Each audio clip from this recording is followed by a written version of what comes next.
structure of cell, many parts you have seen over there, because if you know how to label all the parts, so definitely you can learn all the parts and the functions of the cell. So here briefly I am describing all the parts of the cell. So first of all I am taking cell wall, that you have seen plant cell membrane covered by cell wall. Cell wall, it is freely permeable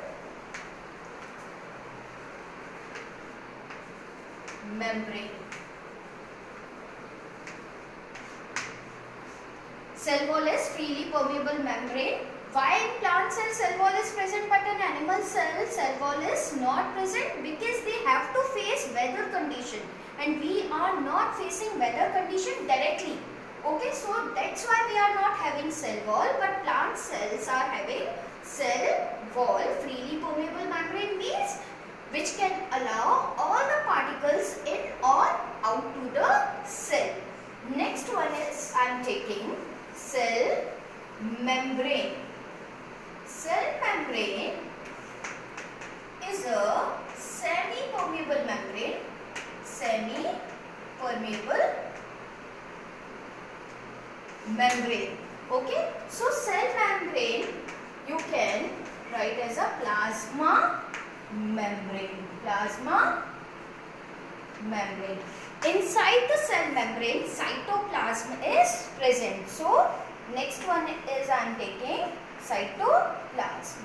So inside the cell membrane, what is present? Cytoplasm, that is jelly-like fluid. Jelly-like fluid, which controls all metabolic activities, which control all metabolic activities. And if you remember, so you can write the another point that all organelles are present inside the cytoplasm. So what it is? Jelly-like fluid which controls all metabolic activities, and all organelles are present. All organelles are present inside the cytoplasm. Here I described cell membrane. So you have seen, if you are putting some resins in water, so what you observe, that resins have what you see, that it converted into grapes-like structure, or the water gets inside the resins. So you understood the cell membrane, cytoplasm.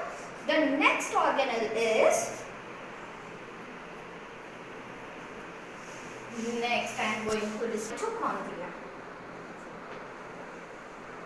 Inside the plant cell and animal cell, I have drawn mitochondria, that is double bounded structure. What it is? Double bounded structure. Okay, this is double bounded structure. Cell membrane, cytoplasm also covered by a single membrane, that is cell membrane. This is double bounded structure. What is the function of mitochondria? Mitochondria, it is a powerhouse of the cell. Why it is powerhouse of the cell?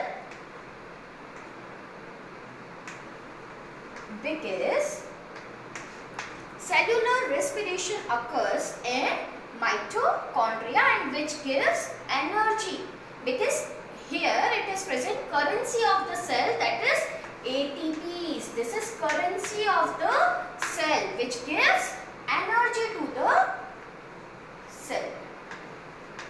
Understood? So this is double bounded organelle again, which is nucleus. Okay. So whenever I am writing nucleus, so immediately one thing come in your mind, that is brain of the cell. Brain of the cell. which control all the activity as I have drawn in cell diagram. This is nucleus. Nuclear membrane is also present over here. Nucleolus is also present over here. Some chromated fibers are present over here. And here it is present. What it is present? This is nucleoplasm. Nucleoplasm. And this is nuclear membrane. This is chromated fibers. And this is nucleolus. Okay. So why it is brain of the cell? Because it controls all the metabolic activities of the cell, and this is also double bounded. So which I told you, mitochondria and nucleus both are double bounded organelles. Okay. Why it is brain of the cell? Because chromated materials are also present inside the nucleoplasm, which transfer genetic characters from one generation to the next generation. If a woman has curly hair or brown eyes, so her child also may have curly hair or brown eyes. Why? Because of chromated fibers. Because this chromated fibers transfer genetic characters from one generation to the next generation. Here one important point is, here nucleoplasm is present. Outside the nucleus is cytoplasm is present. I had drawn in the animal cell. So cytoplasm and nucleoplasm both collectively called nucleoplasm and cytoplasm. Collectively it is called protoplasm. I hope you understood very well. This is nucleoplasm. Outside the cell is, outside the nucleus is cytoplasm, and both collectively is called protoplasm. The next organelle is, because in 8th class shortly described all the organelles, but very well described. What is the function of the all organelles? So here we described cell wall, cell membrane, cytoplasm, mitochondria and nucleus. Now I am going to describe you plastids. What is the structure of plastid?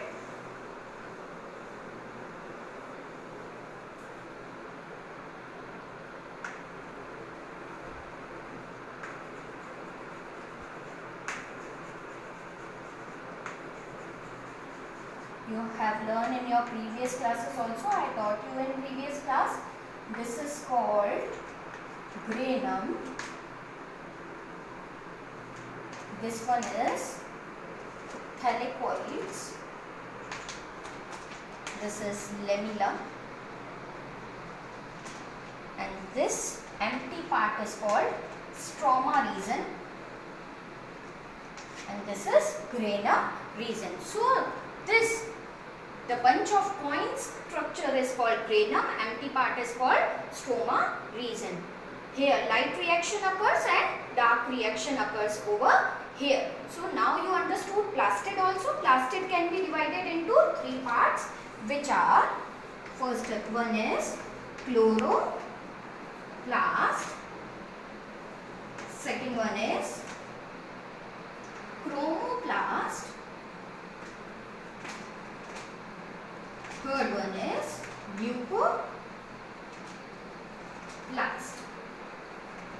So chloroplast gives green color, chromoplast gives colorful pigment which gives to the flowers and vegetables, and third one is leucoplast, that is colorless, which gives to the food like starch and all. So here it is divided into 3 parts. I hope you understood this organelle also. Now this is also double bounded organelle. So I told you mitochondria, nucleus and the plastids. 3 are double bounded organelle.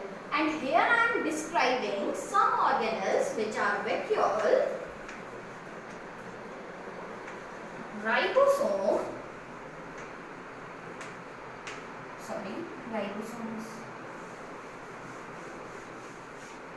vacuoles, Golgi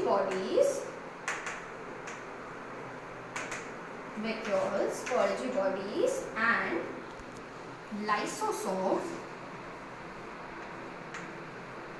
These 3 organelles are single bounded. I am going to give you the functions of these organelles also, but here I am writing mitochondria, nucleus and plastids are double bounded. So, what is the function of vacuole? Storage tank. Okay, food storage tank inside the vacuoles I have drawn. In the diagram I have labeled also, that is cell sac. Golgi bodies which secrete some enzymes and all. Lysosome, that is suicidal bag of the cell. How suicidal bag of the cell? Which protect us from foreign particles. Whenever foreign particles come inside the cell, it digests its own cell. That's why it's called suicidal bag of the cell. Now I am describing few organelles which are non-bounded.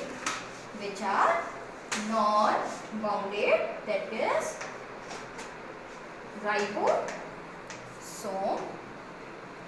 and centrosome. Ribosomes are present both the cells, plant cell and animal cell, but centrosome only present in animal cell, which is required for the cell division. So these both non-bounded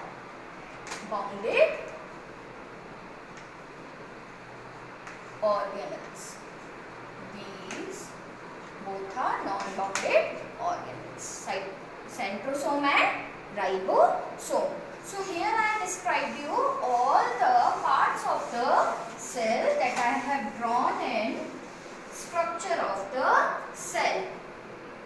So last part is, that is cell division. So the recap of this chapter and cell division I will be describing in the